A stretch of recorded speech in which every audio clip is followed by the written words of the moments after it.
لا أقسم بيوم القيامة ولا أقسم بالنفس اللوامة أيحسب الإنسان أن لن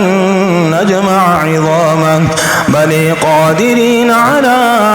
أن نسوي بنانه بل يريد الإنسان ليفجر أمامه يسأل أيان يوم القيامة فإذا برق البصر وخسف القمر وجمع الشمس والقمر يقول الإنسان يومئذ أين المفر كلا لا وزر إلى ربك يومئذ المستقر ينبأ الإنسان يومئذ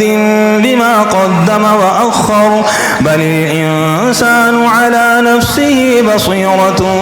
ولو ألقي معاذيره لا تحرك به لسانك لتعجل به إن علينا جمعه وقرآنه فإذا قرأناه فاتبع قرآنه ثم إن علينا بيانه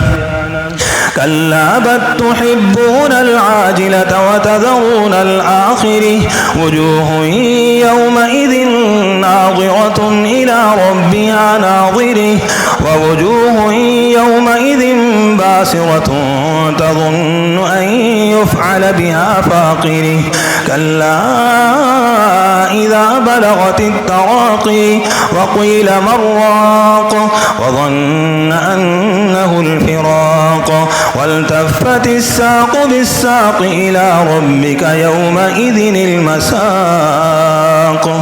فلا صدق ولا صلي ولكن كذب وتولي ثم ذهب إلى